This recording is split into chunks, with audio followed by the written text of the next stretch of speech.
All right, so we covered 16th notes, we covered them on the snare drum, we covered them on the bass drum, we put them in fills. So the last thing we want to do with the 16th notes, we want to add them onto the hi-hat. Now, there's two ways that we can play 16th note hi-hats. When we did this in the introduction of the 16th notes, we had you play it with just your right hand. We had your right hand play 1E and 2E and 3E and 4E and all on the hi-hat. And that's fine. But what we want to do now is we want to do the same thing, but we want to alternate on the hi-hat. So we want to go right, left, right, left, right, left, right, left while on the hi-hat. What that means is that means that on the snare drum on 2, your right hand's going to come down from the hi-hat and strike the snare drum, as opposed to before where it was a left hand. The reason that we do this is because a lot of times 16th notes are played quickly, and to just try to play that with our right hand quickly can be tiresome. So using two-hand method gives us a chance to build up our speed quite a bit. A lot of times when you have music, they're not going to tell you which one you have to do, but the easiest way to check is by simply looking at the snare drum.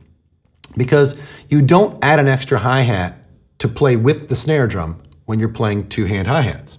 So if you look at number 1, for example, that snare drum on the 2 has no X above it. That should be the dead giveaway to you that that is a two-hand hi-hat, a right, left, and then my right hand's coming down. If there was an X with that snare drum on the 2, that should be the giveaway that you're going to be playing it with just your right hand on the hi-hat, since your right hand and left hand would be playing together. Okay, so real simple. Let's go ahead and start with number 1, 1E and 2E and 3E and 4E and 1, 2, 3, 4.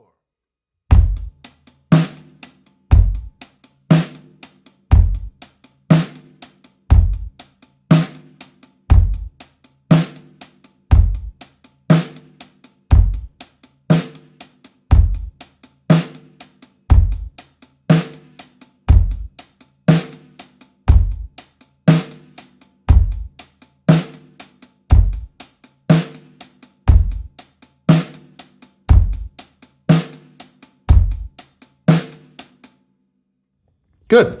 Number 2, let's go ahead and add some 8th note bass drums in there. So these 8th note bass drums are going to be still played with the right hand on the hi-hat. They're just going to be adding in a different element to it. So number 2, we're going to add the bass drum onto the and of the 2. 1, 2, 3, 4.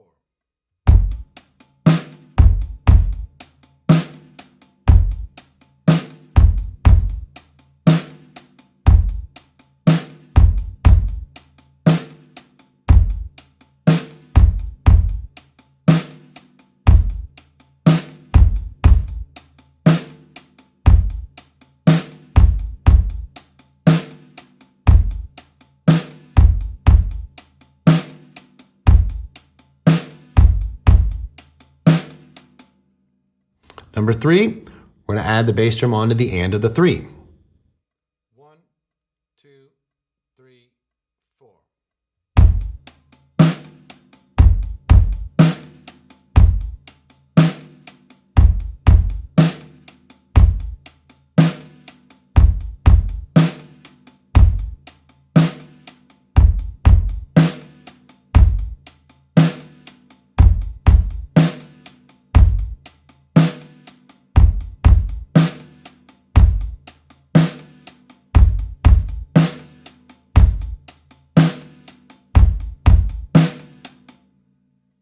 Four, let's add the bass drum on the and of the 2, the and of the 3.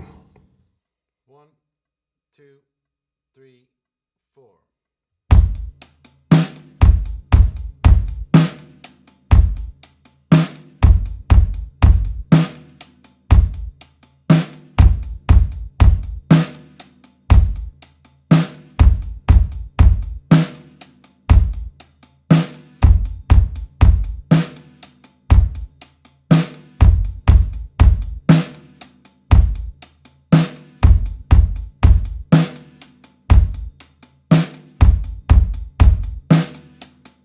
Five can be a little tricky.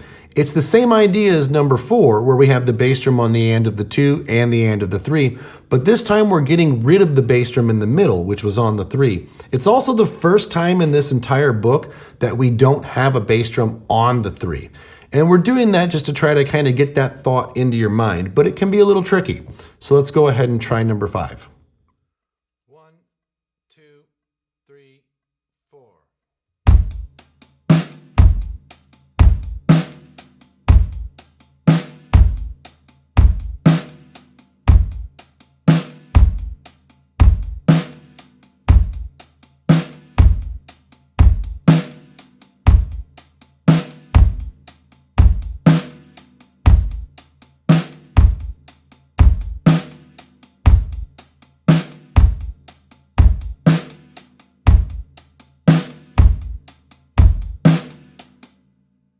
Number 6, bass drum on the end of the 2 and the end of the 4. 1, 2, 3, 4.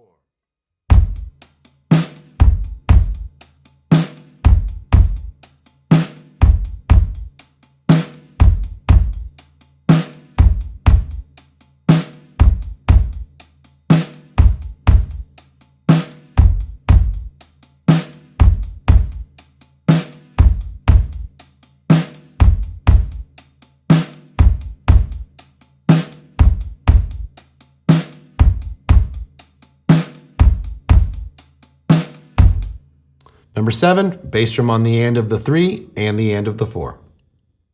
1, 2, 3, 4.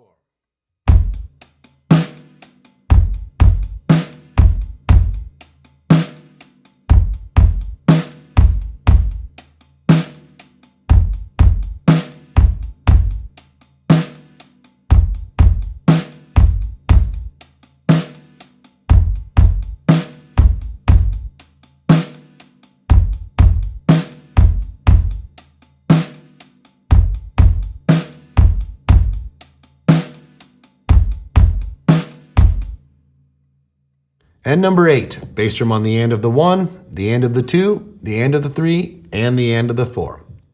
1, 2, 3, 4.